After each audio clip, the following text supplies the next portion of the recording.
ফরিদপুরে ১২ দফা দাবি বাস্তবায়নের দাবিতে ওজো পাডিকো শ্রমিক কর্মচারীর বিক্ষোভ ও গেট সভা। রিপোর্টার মাহবুব হোসেন পিয়ালের প্রতিবেদন।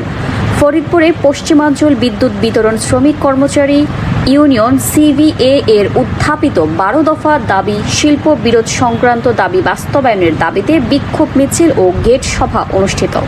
শনিবার ২৭ জুন দুপুরে কেন্দ্রীয় কর্মসূচির অংশ হিসেবে ওজো পাডিকোর গোয়ালচামটস্থ বিদ্যুৎ ভবন চত্বরে এই কর্মসূচির আয়োজন করা হয়। পশ্চিমাঞ্চল বিদ্যুৎ বিতরণ শ্রমিক কর্মচারী ইউনিয়ন সিভিএ কেন্দ্রীয় কমিটির যুগ্ম সম্পাদক ও ফরিদপুর জেলা কমিটির সভাপতি খন্দকার আব্দুল ওয়ালের সভাপতিত্বে অনুষ্ঠিত গেট সভায় বক্তব্য দেন জেলা কমিটির সাধারণ সম্পাদক শেখ নাজিম, সিনিয়র সহসভাপতি মনসুর আহমেদ, সহসভাপতি জয়নাল আবেদিন, যুগ্ম সম্পাদক ইবনুল কাজী, সাংগঠনিক সম্পাদক কামাল হোসেন ও মুখলেসুর রহমান, প্রচার সম্পাদক হাকিম আহমেদ সহ অন্যান্য নেতৃবৃন্দ।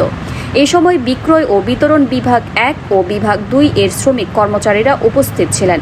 বক্তারা বলেন, জুন মাস রাজস্ব আদায়ের গুরুত্বপূর্ণ সময় হওয়ায় গ্রাহক সেবা ও দাপ্তরিক কার্যক্রম ব্যাহত না করে যাদের দায়িত্ব ছিল না তারাই বিক্ষোভ ও গেট সভায় অংশ নিয়েছেন। তারা দ্রুত ১২ দফা দাবি বাস্তবায়নের আহ্বান জানিয়ে বলেন, দাবি পূরণ না হলে আগামী ১ জুলাই থেকে আরও কঠোর কর্মসূচি অংশগ্রহণ করবে। মিছিল মিটিং করবো আমরা জুলাই মাসে। আজকে এই জুনের কালেকশনের মাস, এই কারণে আমরা এই জুনের যে কয়েকদিন আছে এই কয়েকদিন আমরা আন্দোলন সংগ্রাম করবো না। ২৬ জন কর্মচারী ছিল, এখন মাত্র ৭ জন। আগে জনবল ছিল, আগে আমাদের গ্রাহক সংখ্যা ছিল মাত্র ২৫০০,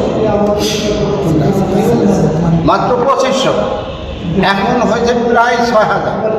কেন্দ্রীয় নেতৃবৃন্দের নির্দেশে ২১ জেলায় আজকে কর্মসূচি পালিত হচ্ছে।